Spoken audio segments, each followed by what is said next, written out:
The groom left me at the altar for another woman, so I improvised.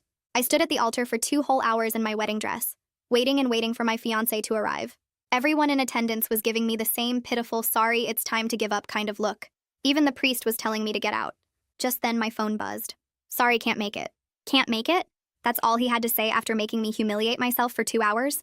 Just when I thought it couldn't get worse, his best man looked at the floor and apologized to me, admitting he knew my fiancé wasn't going to show up. He'd met someone new at that last business conference. Everyone was outraged. Our families broke out into fights while I stood there stunned. When I got home, I found his note on the counter. Keep the ring. Sell it to fund your little cooking hobby. The same cooking hobby he had called embarrassingly stupid and a waste of time just a few days before. And now he's telling me to fund it with a ring I helped pay for? Fine. I crumpled up the note and spent all night finally planning out something I'd wanted to do. Start my own French frying business. I always hated how fries tasted all the same, just salty and no originality, and came up with a new menu full of crazy flavors. Rotisserie chicken-flavored French fries, fries that tasted like hot dogs but 100 times healthier, even dessert fries where you can dip them into vanilla sundaes. So I finally pulled out my dusty old notebook full of recipes and whipped up my first batch. I bought my own little food truck and set up shop at the park. I was sad at first when no one wanted to text out my food, but soon 1 lime turned to 5. Then to 30 people, and soon the line for my food truck wrapped around and almost reached the entrance. One little kid who tried my cotton candy fries screamed out, "I want this every day," while he walked back into the line for seconds. Meanwhile, my ex immediately started the struggle. His business apparently started failing, and somehow he blamed it on me, saying that I must have done something right before I left. How I wanted to sabotage him for choosing someone else. He wasn't wrong. Before he left me for another woman, I'd been the one running his business while he reaped all the benefits. I managed his book, handled his staff schedules, kept all his vendors happy. I handled all the problems with customers while all the money went straight to his pockets. And now that I wasn't around, his business was on the brink of bankruptcy. And to make things sweeter, his side piece, the one he was sure would be better for business, left him at the altar too. That's when I met Ian, a guy who quickly became one of my regular customers. He owned several buildings downtown and was supposedly showing me potential restaurant spaces. But he always stayed for lunch and always ordering the newest thing from the menu. "Your ideas are incredible. I have no idea how you even come up with them," he sang before stuffing his face full of flavored French fries. But I completely understood his surprise. I mean, dessert fries? Who would have thought they'd be such a smash hit for everyone? But I was just thankful to have people who enjoyed a bit of crazy too. One afternoon, Ian showed up during a crazy lunch rush. I was completely frazzled, covered in fry oil, and had just dropped an entire batch of my new strawberry cheesecake fries. "Bad timing?" he asked, and I nearly cried from frustration. But instead of leaving, he rolled up his sleeves and started helping me bag orders. "You don't have to do that," I said, but he just shrugged and said, "My meetings can wait." For the next hour, he worked beside me, making jokes about my crazy flavor combinations while perfectly remembering every regular's usual order. When the rush finally died down, we sat on the curb sharing a basket of my experimental chocolate pretzel fries, and I felt something shift between us. After a week of chatting, Ian came up with an incredible idea. Expansion, franchising, the whole 9 yards. "If you're willing to give it a shot, I'll do everything to make it happen." My heart raced with excitement. I instantly agreed. And for the rest of the year, that's what we focused on, getting the brand and menu out there for everyone to enjoy. By Christmas, we had 5 other trucks, 1 office building, and 3 restaurants all spread across the country. However, when my ex heard about my success, he was shocked, texting me, "Hey, I tried one of your fries earlier today and they definitely tasted better than before. Did you finally take cooking classes?" Well, anyway, I was texting to make you an offer. See if you wanted to collab and help me reopen my restaurant. I almost burst into laughter at his message. After leaving me at the altar, he still had the audacity to speak to me like I was still less than him. I quickly blocked his number and focused on me and Ian's upcoming wedding. But then he showed up to my food truck, looking angrier than ever. He kicked at the truck and tried yelling at the customers, warning them that the food was poisonous, but they all just ignored him, waving over an officer to help handle the situation. He was quickly removed from the park, but I knew he wouldn't stop there. He showed up again a week later, but this time he wasn't alone. He'd brought someone I thought was still left rotting in jail. Winston stood right next to my ex like they planned this whole thing together. My stomach dropped when I recognized his face from old photos my ex used to show me, the business partner who got sent to prison for fraud 3 years ago. My ex had this smug look on his face like he just won something big, while Winston just stared at me with these cold eyes that made my skin crawl. This wasn't some random visit. They came here together on purpose to scare me. My hands shook as I pulled out my phone and texted Ian first, then Dean, trying to keep my face calm even though I felt like throwing up. A customer asked me for extra ketchup and I almost dropped the whole container because my fingers wouldn't stop shaking. I forced myself to smile and hand over the ketchup packets, then went back to filling orders like nothing was wrong, even though my ex and Winston were still standing there watching me. Ian showed up in less than 20 minutes and positioned himself near the truck where I could see him, and just knowing he was there made my breathing slow down a little. He didn't say anything to my ex or Winston, just stood there with his arms crossed, looking protective. Dean called me back while I was bagging someone's order of bacon cheddar fries and told me to document everything.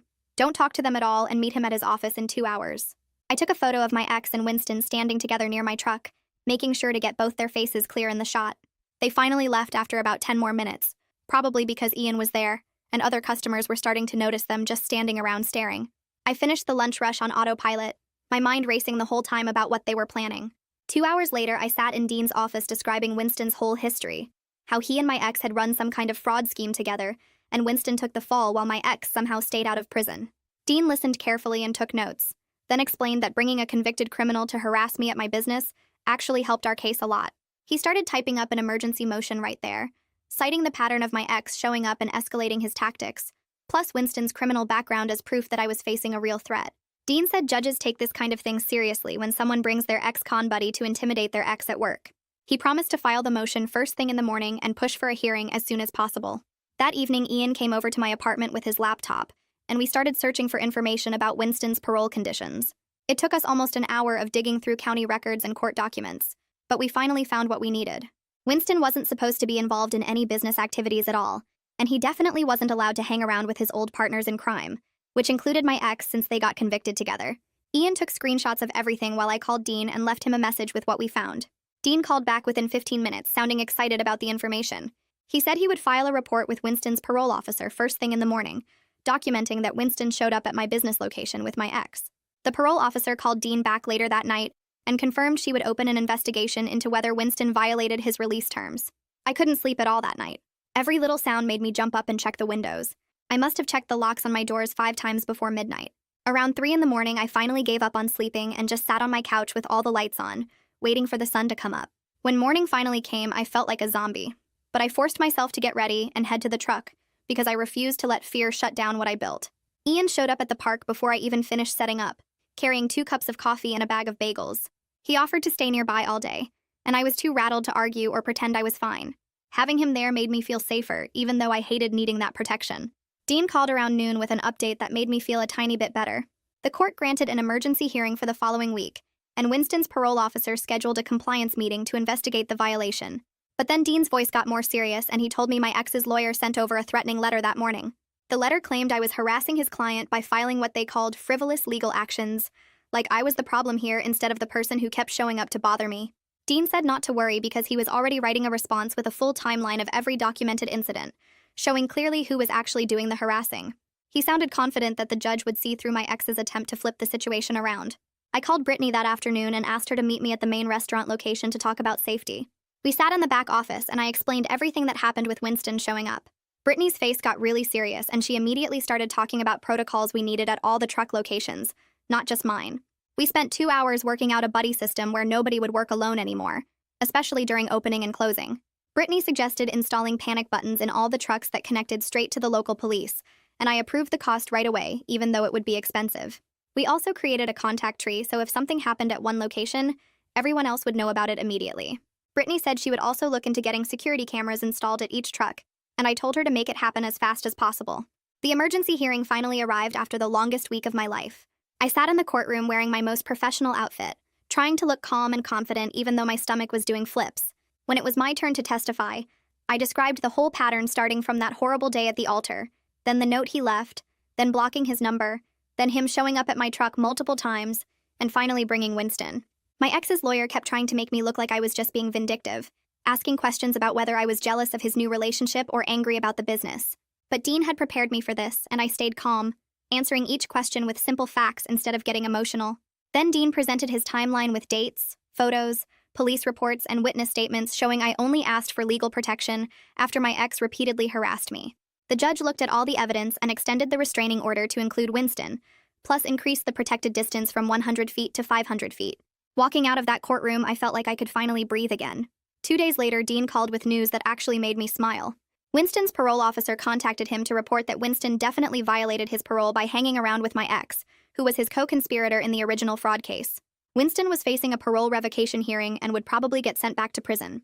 The parole officer even thanked Dean for the documentation we provided because it made her investigation easier. For the first time in weeks, I felt like the justice system was actually working instead of just making me jump through hoops. That weight I'd been carrying around in my chest finally lifted a little bit. With the immediate threat reduced, I could finally focus on running my actual business again instead of just surviving. I started going through our financial reports and discovered something alarming. Our food costs had crept up by 18% over the past 3 months, and I hadn't even noticed because I was so distracted by the legal drama. Brittany came over that weekend, and we spent 2 whole days analyzing every single ingredient purchase, looking for patterns in the numbers. We found that inconsistent portioning across all our locations was killing our profit margins. One truck would use way more potatoes per order than another truck, or someone would give extra toppings without charging for them. We needed to standardize everything without losing the quality that made us successful in the first place, which was going to be a huge challenge. The next week, I spent every evening at my kitchen table creating detailed guides for every single menu item we sold. I took photos of each portion size from multiple angles, weighed everything on my digital scale, and wrote out exact measurements for potatoes, toppings, and sauces. My apartment looked like a food photography studio with ring lights and white backgrounds everywhere. Brittany helped me format everything into laminated reference cards that could hang in each truck and restaurant kitchen. Then I sent out emails to all staff across every location scheduling mandatory training sessions over the next 2 weeks. The responses came back mixed. Some people replied right away saying they understood why this was needed. Others took days to respond and their messages felt cold and short. I knew this was going to be rough. The first training session happened at our main restaurant on a Tuesday morning before opening. 15 staff members showed up, and I could see the frustration on several faces before I even started talking. I walked everyone through the new portioning guides, explaining how we measured each item and why consistency mattered. One of our longtime truck operators crossed his arms and said this felt too corporate, like we were becoming some boring chain restaurant that cared more about numbers than customers. Another employee said the new system removed all their creativity and made them feel like robots just following orders. I took a deep breath and explained that consistent portions protected our reputation and their jobs. If we gave away too much product, we'd go out of business and everyone would lose their income. If portions varied too much between locations, customers would feel cheated and stop coming. I could see some people nodding, but others still looked angry and unconvinced. The training felt tense and uncomfortable instead of collaborative like I'd hoped. After the session ended and most people left, Marco hung back near the door looking like he wanted to say something. He kept glancing at me, then looking away, shifting his weight from foot to foot. Finally, he walked over and asked if we could talk privately. We went into the small office at the back of the restaurant and he closed the door. Marco admitted he'd been letting customers guilt him into bigger portions when they complained about serving sizes. Someone would say the portion looked small compared to last time, or they'd mention they were really hungry and he'd just add extra fries or toppings without charging. He thought he was providing good customer service by being generous and making people happy. But now, after seeing the numbers and understanding how it hurt the business, he realized he was actually causing problems. His honesty caught me off guard. I thanked him for telling me and said I appreciated his willingness to admit mistakes. Then I realized this was exactly why the training wasn't working. I'd taught people how to measure portions, but not how to handle difficult customers who pushed back against those portions. We needed better training on dealing with complaints and requests for extra food without just giving product away. I made a note to add customer service scenarios to the next training sessions, with scripts people could use when customers tried to guilt them. 2 days later, my phone rang with a number I didn't recognize. I almost didn't answer, but something made me pick up. It was Chloe, the food writer who'd covered our business months ago when we were still pretty new. She said she wanted to do a follow-up story about our expansion and the challenges we'd faced while growing. My stomach dropped. Given everything happening with my ex and the legal drama, the last thing I wanted was more attention. I told her I needed to think about it and would call her back. That evening, I talked to Brittany about whether we should do the interview. I was worried Chloe would focus on all the harassment and court stuff instead of the actual business. Brittany pointed out that controlling our own narrative was better than letting rumors fill the empty space. People were probably already talking and making up stories. At least if we did the interview, we could tell the truth on our own terms. She had a good point. I called Chloe back the next day and agreed to the interview, but only if she focused on business challenges and not my personal life. Chloe said she understood, and we set up a time to meet at the main restaurant. The interview happened on a quiet Wednesday afternoon between lunch and dinner rush. Chloe showed up with a voice recorder and a notebook, looking professional but friendly. We started talking about expansion, staffing challenges, and supply chain issues. I felt comfortable discussing the operational side of growing the business. Then Chloe shifted in her seat and said she needed to ask about the harassment incidents, because they were part of public court records. My heart started beating faster, but I'd prepared for this with Brittany. I gave a brief, factual statement about seeking legal protection from an ex-partner who'd been showing up at business locations. I emphasized that the courts had validated my concerns by granting restraining orders. Then I redirected back to business topics, mentioning how we'd implemented safety protocols across all locations. Chloe respected my boundaries and didn't push for more personal details. She shifted focus to questions about supply chain problems and staffing difficulties. For the first time in months, I felt heard rather than used. She was treating me like a real business owner with legitimate challenges, not just someone with dramatic personal problems. The article came out in the local food section 2 weeks later with the headline, "From Food Truck to Small Chain, The Real Challenges of Scaling a Concept." I read it 3 times, looking for problems or misquotes. But Chloe had written something balanced and honest. She mentioned the legal issues in one short paragraph, but dedicated most of the space to operational challenges and our creative flavors. She quoted me talking about portion control, staff training, and finding reliable suppliers. The piece made us sound professional and thoughtful instead of dramatic. Within hours of the article posting online, my email inbox filled up with messages from other food entrepreneurs. They shared their own struggles with scaling, staffing problems, and dealing with inconsistent suppliers. Some asked for advice about training programs or finding good vendors. I spent that evening responding to messages and realized I was building a real professional network, beyond just customers who liked our food. These were people who understood the actual work of running food businesses. 3 days after the article published, Dean called to tell me my ex had sent another message through his lawyer. This time he was claiming the article defamed him by mentioning the restraining order.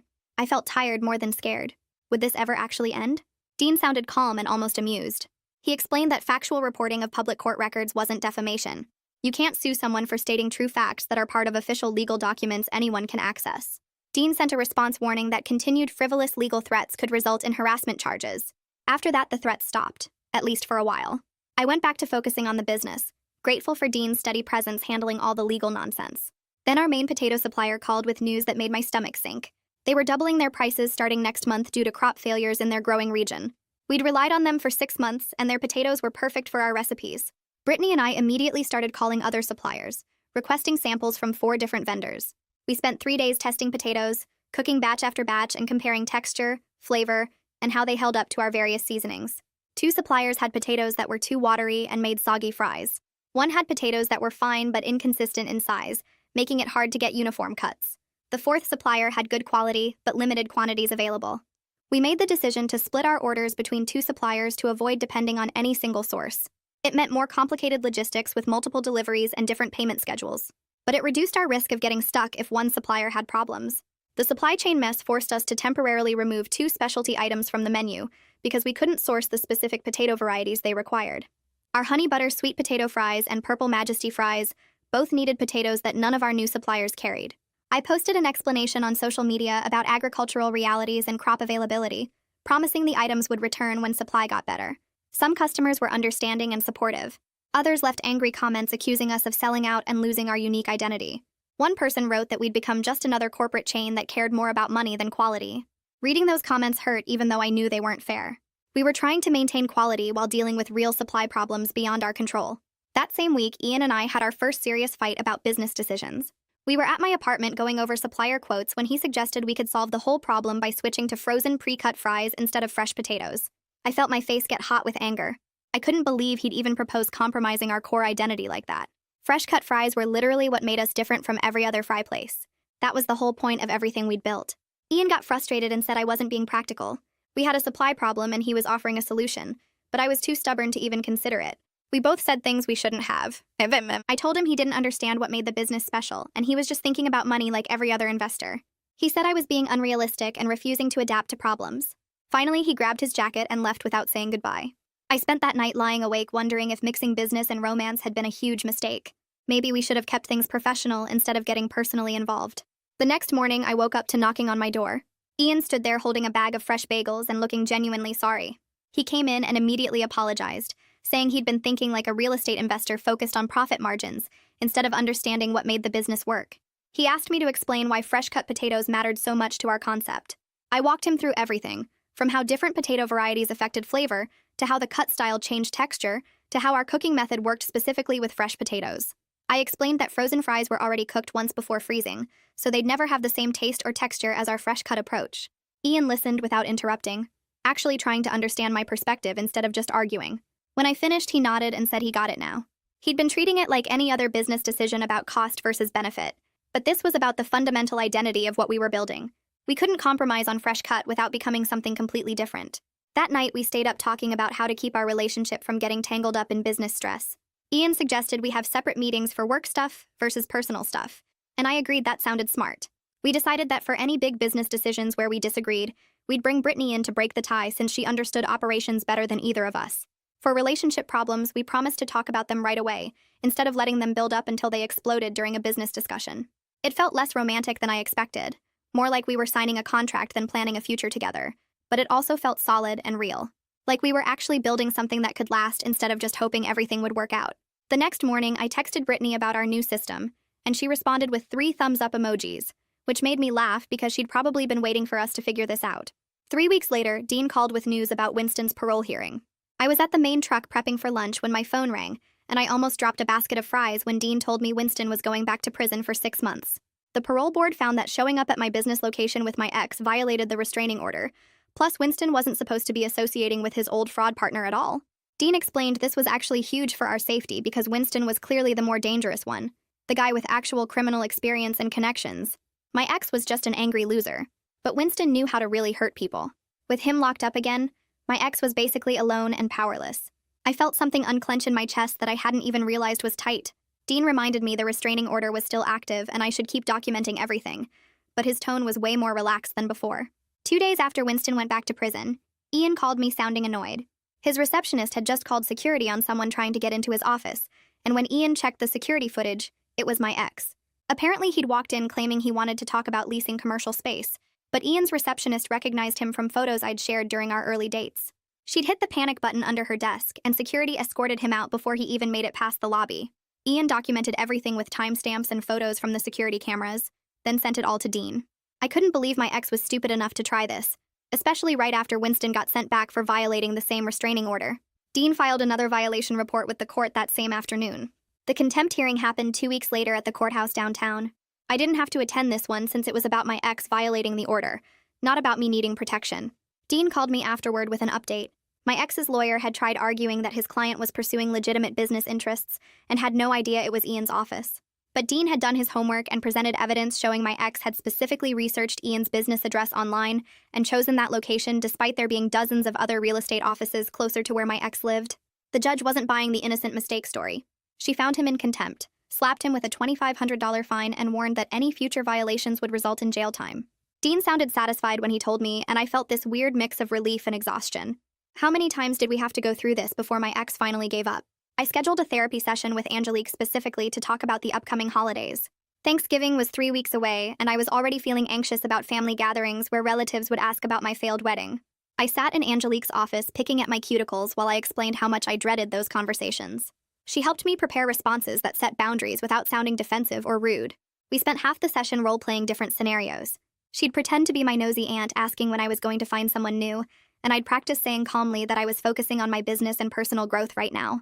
We went through it over and over until I could say the words without my voice shaking or my face getting hot. Angelique reminded me that I didn't owe anyone details about my personal life, and that saying I'd rather not discuss it was a complete sentence. I didn't need to explain or justify or make excuses. Just set the boundary and change the subject. By the end of the session, I felt more prepared, though still nervous. Thanksgiving dinner at my parents' house was awkward but manageable. I used every strategy Angelique and I had practiced. My aunt made one pointed comment about me still being single, and I took a breath before responding that I was focusing on my business and personal growth right now. She looked like she wanted to push further, but my mom changed the subject to ask about the food truck expansion. Ian joined us for dessert, and watching my family's warm reception of him helped ease some of my anxiety. My dad asked him about real estate markets, and my mom kept refilling his coffee, and nobody made weird comments about us dating too soon after my failed wedding. Ian fit in naturally, laughing at my uncle's bad jokes and helping clear plates without being asked. Driving home that night, I felt grateful that the day hadn't been the disaster I'd imagined. December hit like a freight train. All 3 truck locations plus our 2 small restaurants got slammed with customers buying gift cards and placing catering orders for office parties. We hired 6 seasonal staff members to handle the volume, but training them quickly while maintaining our quality standards was exhausting. I was working 14-hour days, barely sleeping, running between locations to check on operations and help during rush periods. Ian started leaving concerned voicemails about me burning out, but I couldn't slow down during our busiest season. Every night, I'd fall into bed too tired to even take my shoes off properly. Brittany was working just as hard, covering shifts when people called in sick and handling vendor orders and managing schedules. We'd text each other at midnight, comparing notes and making plans for the next day. The money was good, but the exhaustion was real. The Saturday before Christmas, disaster struck at our main truck location. I was working the fryer when it started making a weird grinding noise, then just died completely. No heat, no nothing. We had a line of 40 people waiting, and I wanted to cry from frustration. Instead, I grabbed Marco and we worked together to redirect customers to our nearest restaurant location 2 blocks away. We handed out free order vouchers to everyone in line for their trouble, apologizing over and over while people grumbled about the wait. The fryer repair guy said it would cost $3,000 and take 3 days to fix, hitting us right during our most profitable week of the year. I approved the expense because we had no choice, then spent the rest of the day at the restaurant location helping handle the unexpected crowd we'd just sent their way. Despite the equipment failure, we ended December with our highest revenue month ever. When Brittany showed me the final numbers, I couldn't believe it. We'd made enough profit to cover the fryer repair and still add a significant amount to our emergency equipment fund. Brittany immediately created a preventive maintenance schedule for all locations to reduce the chance of future breakdowns. She color-coded it and everything, with different inspection frequencies for different equipment types. Looking at her detailed spreadsheet, I realized I needed to think more like a business owner and less like someone running a food truck. Systems and planning mattered as much as recipes. You couldn't just wing it when you had multiple locations and dozens of employees depending on you. In January, my inbox had an email from Gerard Duffy, the investor who'd contacted us months ago. He had a revised proposal for funding aggressive expansion. I opened the attachment and my eyes went wide at the numbers. He wanted to open 15 locations in the next year and was offering $500,000 for 40% equity. The email talked about franchising opportunities and licensing deals and national growth potential. Part of me felt tempted by that much money and validation. But his timeline felt reckless and his vision didn't align with our careful growth approach. He wanted to move fast and scale hard, treating us like any other fast food concept. I forwarded the email to Ian with a question mark in the subject line, and he called me 5 minutes later suggesting we meet with Gerard in person, before deciding anything. 3 days later, Ian and I sat across from Gerard at a downtown coffee shop, and I could feel my stomach getting tight the second he started talking. Gerard barely looked at me when I brought up my concerns about quality control and making sure our staff got proper training. He kept turning to Ian, talking about expansion numbers and profit margins like I wasn't even there. Every time I tried to explain how important our cooking process was, or ask specific questions about how we'd maintain standards across so many new locations, Gerard waved his hand and said we could figure out those details later. He acted like the actual food part of my food business was just a small thing we'd deal with eventually. Ian kept trying to redirect Gerard's attention back to me, but Gerard just kept going, throwing out big numbers and talking about market share. When the meeting finally ended and Gerard walked away, Ian and I looked at each other for a second. Then we both said absolutely not at the exact same time and started laughing. We sat there for another hour talking about how wrong that felt, how Gerard clearly didn't understand what made our business special, and how his whole approach would destroy everything we'd built. 2 days later, I sent Gerard a polite email formally declining his investment offer. I explained that our growth strategy focused on sustainable quality rather than rapid expansion, and we didn't think our visions matched up. His response came back within an hour, and I could practically feel the attitude dripping off the screen. He wrote that we were thinking too small, that we'd regret missing this opportunity when our competitors left us behind, and that we clearly didn't understand how real business worked. I forwarded the email to Brittany, and she called me immediately cheering. She admitted that Gerard had visited one of our restaurant locations last month and given her seriously bad vibes, the way he kept criticizing small things and acting like he knew better than everyone. Turning down $500,000 felt scary, like maybe I was being stupid or too proud. But I also felt more confident about our slower path, the one where we actually controlled our own business and didn't have to answer to someone who thought quality details could wait. A month later, I was doing inventory at our main truck when Marco rushed over with his phone. A new place called Fry Crazy had just opened downtown, and their menu was almost identical to ours. They had rotisserie chicken fries, dessert fries, hot dog-flavored fries, even similar names like Cotton Candy Crunch and Strawberry Dream. I felt my face getting hot as I scrolled through their social media photos. They'd basically copied everything except our actual recipes, and I wanted to march down there and scream at whoever owned the place. Instead, I called Dean and asked if we could sue them for stealing our concept. Dean sighed and explained that recipes and flavor ideas were nearly impossible to protect legally unless we had patents, which we didn't. He said food concepts got copied all the time, and unless they were using our exact branding or claiming to be us, we didn't have much legal standing. Then he suggested something different.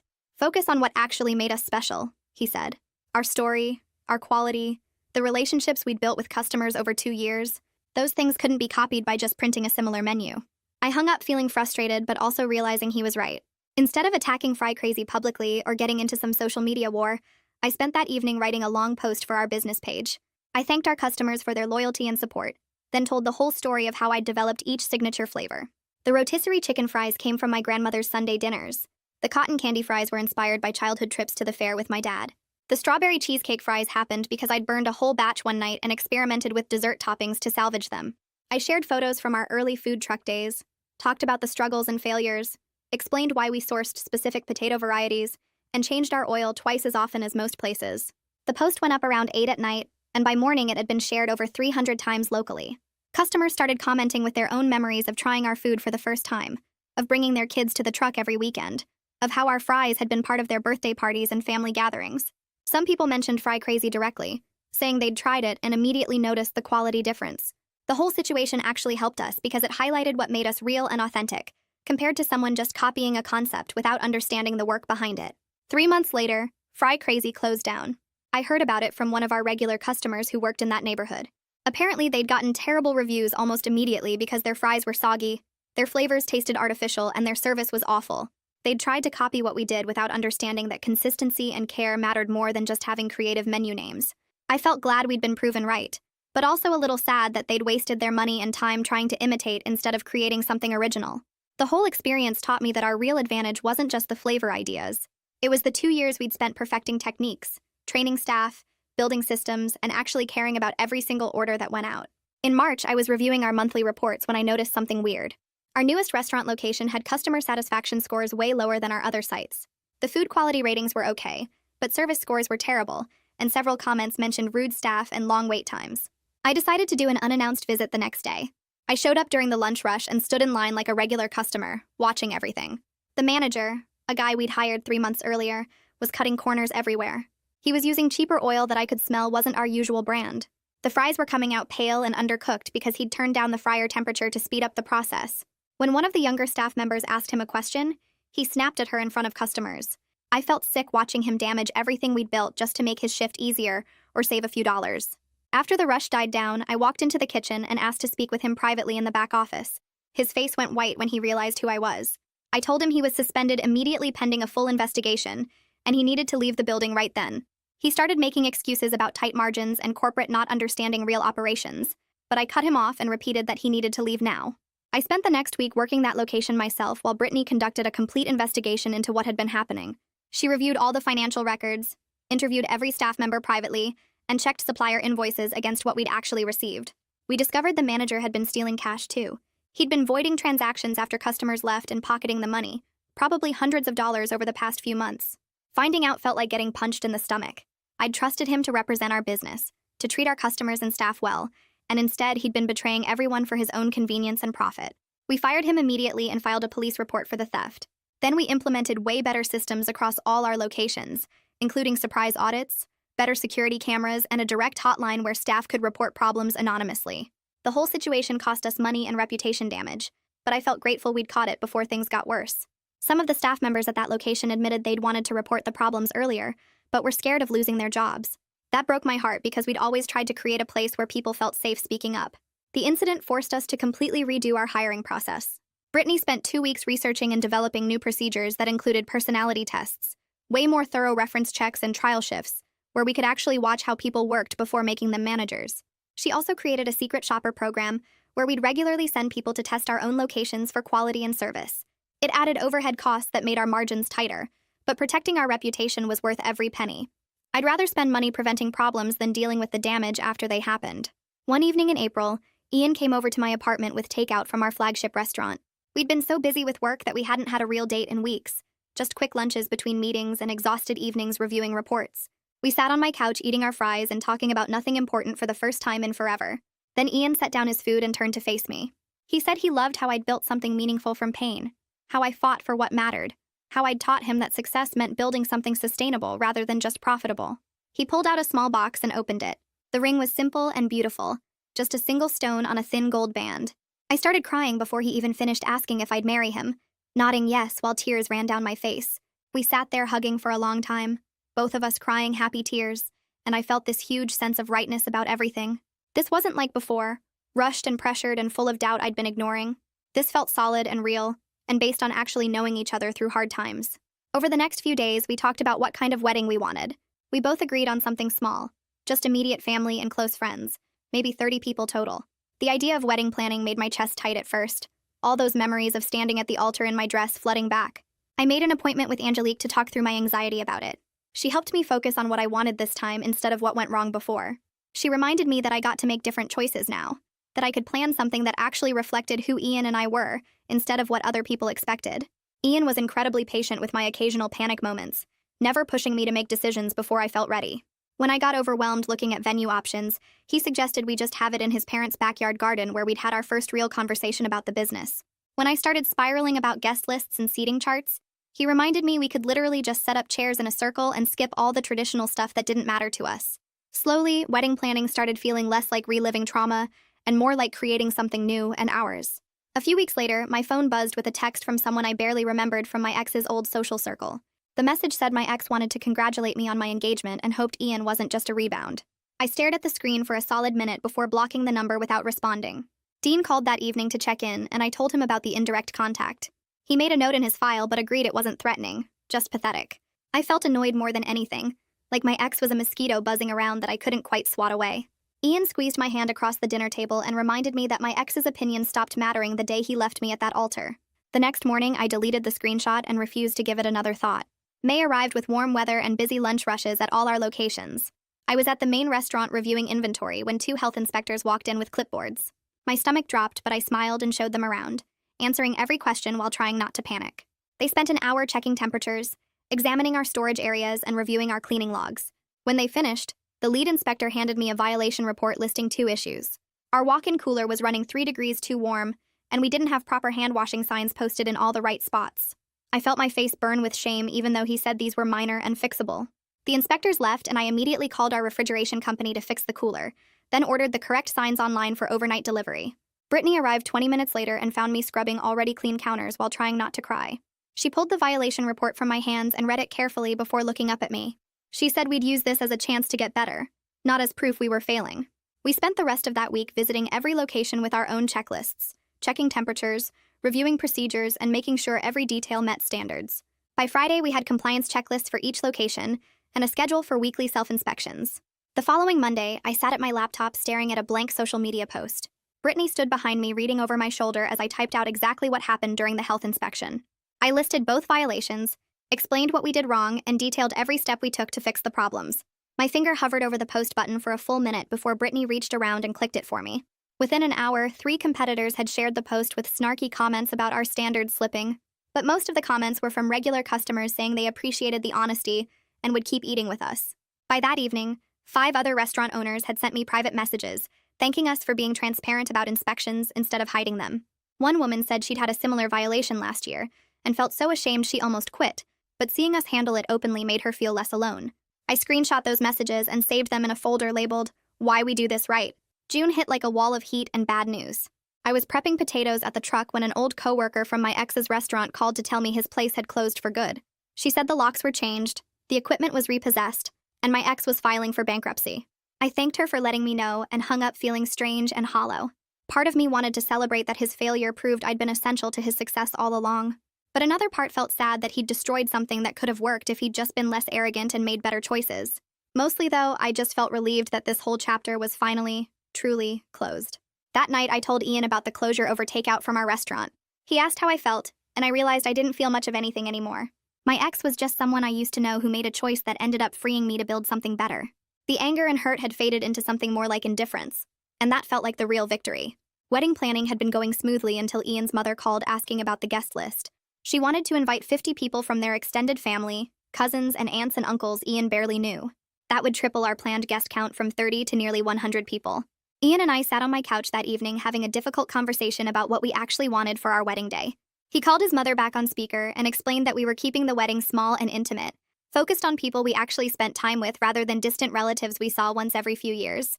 His mother's voice went tight and hurt as she said she'd already told people to save the date. Ian stayed calm but firm, saying we understood she was excited. But this wedding was about our commitment to each other, not about putting on a big social event for the extended family. The call ended awkwardly with his mother saying she needed time to think about it. 3 days later, she called back and apologized, admitting she'd gotten caught up in what she thought a wedding should be instead of listening to what we actually wanted. Ian thanked her and promised she'd still have an important role in the small ceremony we were planning. The next step felt less romantic but more grown up. Ian and I sat in Dean's office discussing a prenuptial agreement to protect both the business and our personal assets.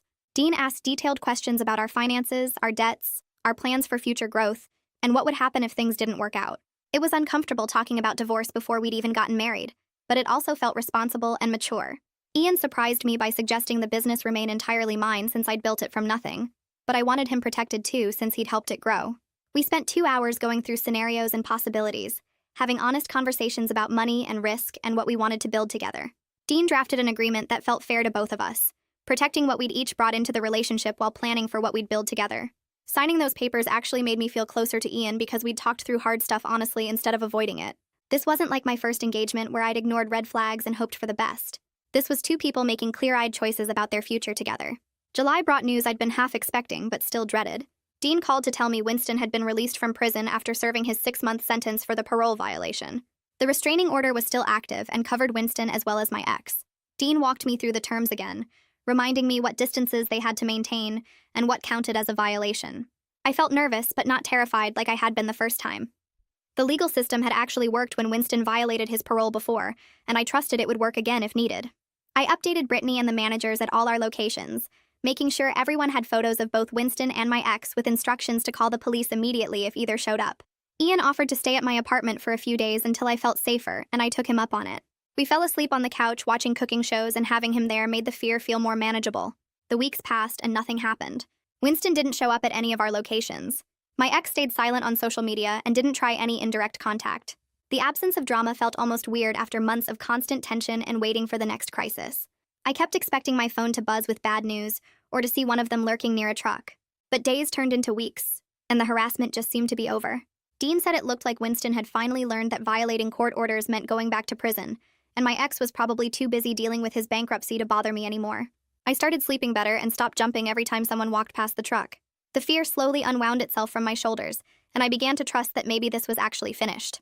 August arrived with our biggest milestone yet. The flagship restaurant opened in a renovated downtown space that Ian had helped us get at a reasonable lease rate. The building had tall windows, exposed brick, and enough room for 60 seats plus a small bar area. We kept the menu focused on our core fry items, but added a few specials you could only get at this location. The space felt like a grown-up version of the food truck, warm and welcoming but more polished. Opening week was busy with people curious about the new spot. We had a few small problems like the credit card system going down for an hour and running out of our dessert fries on the second night, but nothing major. Brittany and I worked every shift that first week, watching how customers moved through the space and taking notes on what worked and what needed adjusting. By Sunday evening, we were exhausted but happy, looking at numbers that showed we'd exceeded our projected sales for the opening week. The best part of the flagship opening was watching Marco step into his new role as manager. He'd started as a crew member at the original food truck, the guy who used to give customers extra large portions because he couldn't handle confrontation. Now he was running the flagship restaurant, training new staff, handling difficult customers with calm confidence, and making smart decisions about inventory and scheduling. I watched him teach a new employee the proper way to cut potatoes for our rotisserie chicken fries, explaining why the thickness mattered and how it affected the cooking time. He had the same patience I tried to have, the same attention to detail that made our food special. At the end of his shift, Marco found me in the office and thanked me for believing in him enough to give him this chance. I told him he'd earned it through hard work and growth, and I was proud of the leader he'd become. Walking to my car that night, I realized that building a team of people who shared our values and cared about quality was just as important as perfecting recipes. The business wasn't just about my fries anymore. It was about the people who made them with care every single day. 2 weeks before the wedding, Dean called me with news I wasn't expecting. My ex's lawyer had reached out requesting a final mediation session to settle everything once and for all. Dean explained that mediation could give us real closure and eliminate any remaining legal uncertainty hanging over my head. The idea of being in the same room with my ex again made my stomach twist into knots. I'd worked so hard to move past all the drama and build something good with Ian. The thought of facing my ex across a conference table felt like stepping backward into a nightmare I'd finally escaped. Ian found me sitting on our couch staring at my phone after the call ended. I told him about Dean's message and how much I dreaded the idea of seeing my ex again. Ian sat down next to me and took my hand. He said he'd come with me to the mediation for support if I wanted him there. I felt some of the tension leave my shoulders knowing I wouldn't have to face this alone. The mediation happened 3 days later in a conference room at a neutral law office downtown. The space had bland gray walls and a long table with uncomfortable chairs. My ex sat on one side with his lawyer while Dean, Ian, and I sat across from them. A professional mediator in a navy suit sat at the head of the table with a stack of papers in front of her. My ex looked terrible, honestly. His face was thinner than I remembered, and he had dark circles under his eyes like he hadn't been sleeping well. He wouldn't make eye contact with me when we first sat down. His whole body language screamed defeat, rather than the anger and bitterness I'd seen during previous confrontations. The mediator started by explaining the ground rules and asking both sides to state what they hoped to accomplish. Dean spoke for us, laying out our desire for permanent mutual non-contact terms and a formal end to all business-related claims. My ex's lawyer responded in a tired voice that mirrored his client's defeated appearance. They were willing to agree to everything we wanted. No more contact except through lawyers if absolutely necessary. My ex would formally withdraw all his ridiculous claims about trade secrets and business interference. Both parties would agree not to trash each other publicly on social media or anywhere else. The mediator drafted the agreement language while we sat in awkward silence.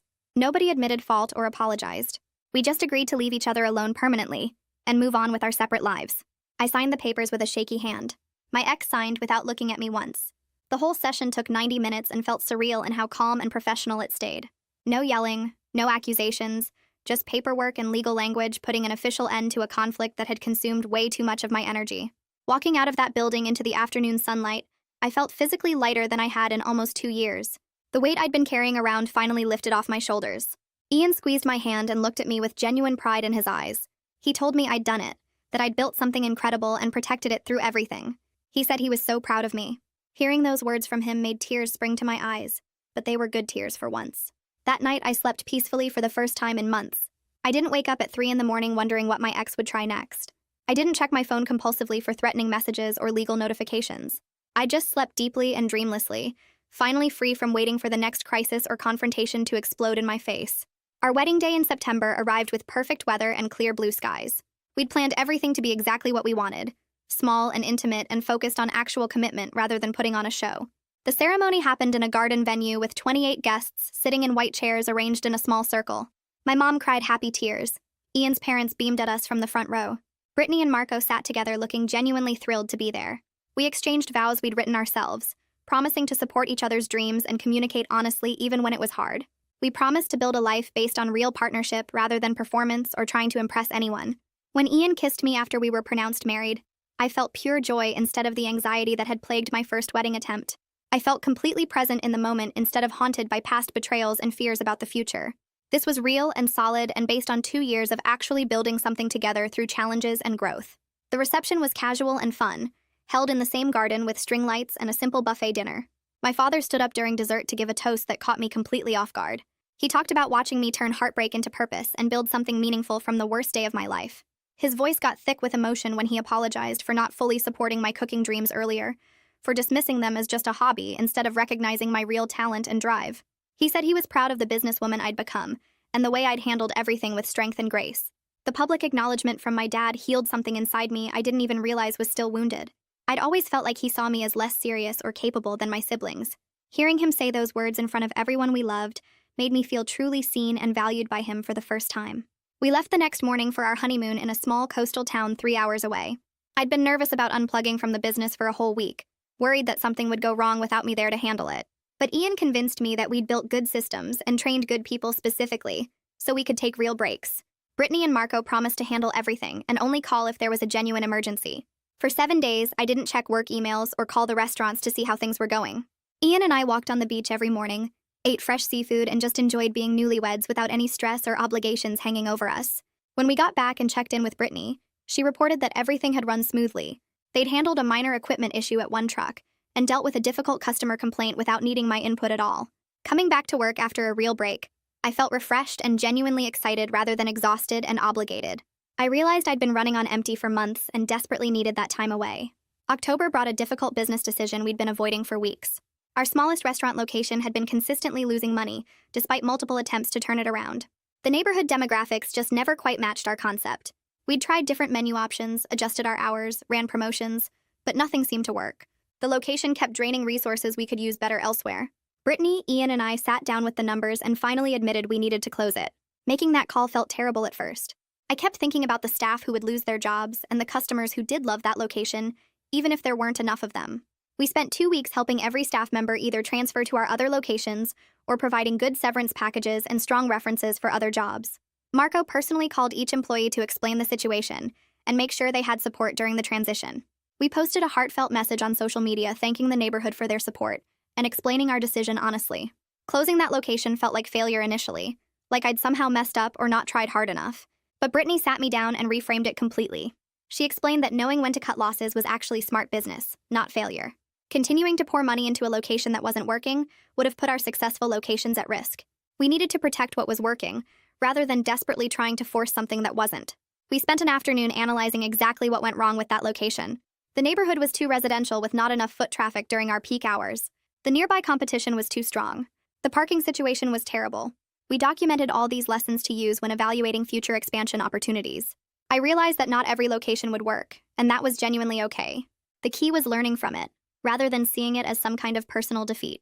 A food industry publication reached out in late October, asking to interview me for a piece about women entrepreneurs in the restaurant business. I was hesitant at first, worried about drawing attention or inviting more drama. But the writer seemed genuinely interested in the real challenges of scaling a food business, rather than just wanting gossip about my personal life.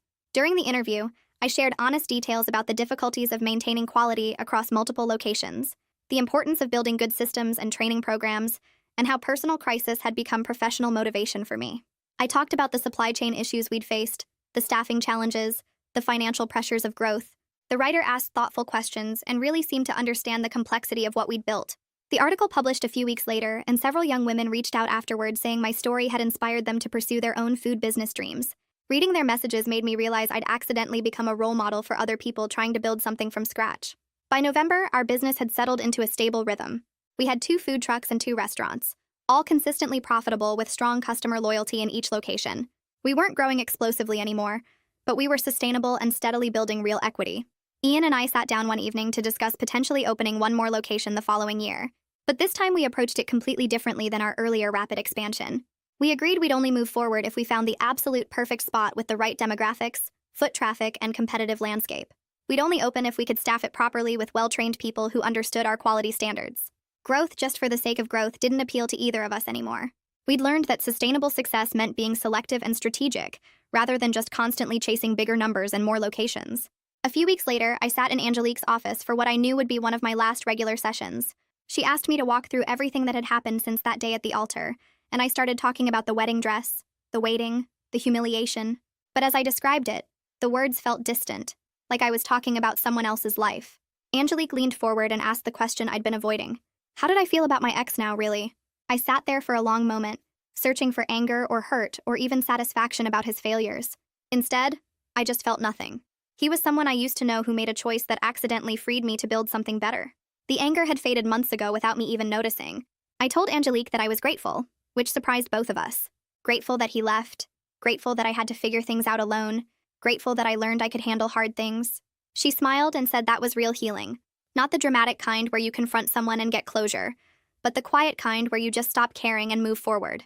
The holidays came fast, and Ian and I decided to host a small dinner at our apartment for the people who'd actually supported us through everything. Brittany arrived first with a bottle of wine and immediately started helping me set the table. Marco showed up next with his girlfriend, then Dean with his wife. We kept it simple, just pasta and salad and garlic bread, nothing fancy. When everyone was seated, Ian stood up and raised his glass. He said we were toasting to second chances, to building something that mattered, and to the family you choose instead of the one you're born with. Everyone clinked glasses, and I looked around the table at these people who'd shown up when things got hard. Brittany, who took my chaotic food truck operation and turned it into a real business. Marco, who started as a crew member and became someone I trusted to run an entire restaurant. Dean, who dealt with all the legal chaos and never made me feel stupid for asking questions. These people had my back when I needed it most, and sitting there with them felt more like family than any blood relation ever had. New Year's Eve arrived cold and clear, and Ian and I stood on our apartment balcony watching fireworks explode over the city.